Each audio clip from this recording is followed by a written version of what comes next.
একদমই নির্বাচন সামনে, মাত্র 10টা দিন আছে। অনেক অত্যাচার, অনেক কথাবার্তা, অনেক কিছু ভাই দেখেছে এই কয়টা দিন। তাই মনের ভিতরে কিছু চাপা কষ্ট নিয়ে দু একটা কথা বলার জন্য এসেছি। প্লিজ প্লিজ প্লিজ শুনবেন সবাই দয়া করে। প্রিয় লিডারগণ, আপনাদের উদ্দেশ্যে বলেছি, আমরা অনেক প্রতীক্ষার একটি নির্বাচনের সামনে মুখোমুখি হতে যাচ্ছি এবং আশা করি এই নির্বাচনের মধ্য দিয়ে একটি যোগ্য ব্যক্তি রাষ্ট্রপ্রধান আমরা পাবো ইনশাআল্লাহ, এটা আমাদের বিশ্বাস।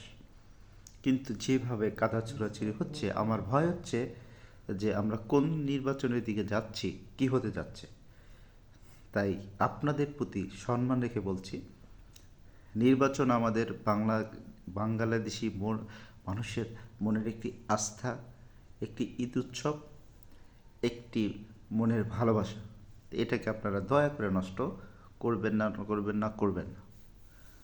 সবাই সবার প্রতি সহানুভূতি থেকে, শ্রদ্ধাবোধ রেখে, কাঁধে কাঁধ মিলিয়ে কাজ করে বাংলাদেশকে এগিয়ে নেওয়ার লক্ষ্যে যে নির্বাচন, এটাকে কোনোভাবেই নষ্ট করা যাবে না এবং আপনারা হতে দেবেন না। দুজন দুজনার প্রতি, সবাই সবার প্রতি সহানুভূতিশীল আচরণের মাধ্যমে একটি সুন্দর বাংলাদেশ গড়ব, এই প্রত্যাশায় আমরা অপেক্ষায় আছি। প্রিয় ভাই, প্রিয় লিডার, প্রিয় নেতা, আপনারা এখন যদি পরিবর্তিত না হই আমরা আর কখন হব?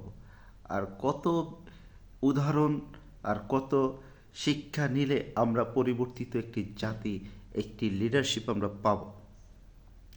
তাই আর সময় নেই, এখনই সময় একটি বাংলাদেশকে এগিয়ে নিয়ে যাওয়ার, একটি সমৃদ্ধি, একটি স্বনির্ভর বাংলাদেশ উপহার দেওয়ার সময় এসেছে, যা আগামী দিন আমরা জনগণ সম্পৃক্তভাবে সাথে নিয়ে 12ই ফেব্রুয়ারির নির্বাচনের ভোটের মাধ্যমে একটি যোগ্য লিডার নির্বাচনের মধ্য দিয়ে একটি সমৃদ্ধিশীল বাংলাদেশ গড়বেন, এই প্রত্যাশায় প্রত্যেকটি জনগণের মনে। সুতরাং আর বাকি যেই কয়টা দিন আছে, আপনারা সহনশীল আচরণের মধ্য দিয়ে কাদা ছড়াছড়ি বন্ধ করে আপনারা সুন্দর একটি পরিবেশ আমাদেরকে উপহারের মধ্যে দিয়ে, যাতে আমরা আশা ব্যক্ত করতে পারি যে কাঁধে কাঁধ মিলিয়ে চলার যে প্রত্যয় আপনারা আমাদের দেখিয়েছেন, যে নকশা দেখিয়েছেন, সেটা প্রতিফলন হবে, এই আশায় ব্যক্ত করে একদম নগণ্য একজন সাধারণ জনগণের মনের আশা ব্যক্ত করে আমি বিদায় নিচ্ছি। আসসালামু আলাইকুম রহমতুল্লাহি ওয়া বারাকাতুহু।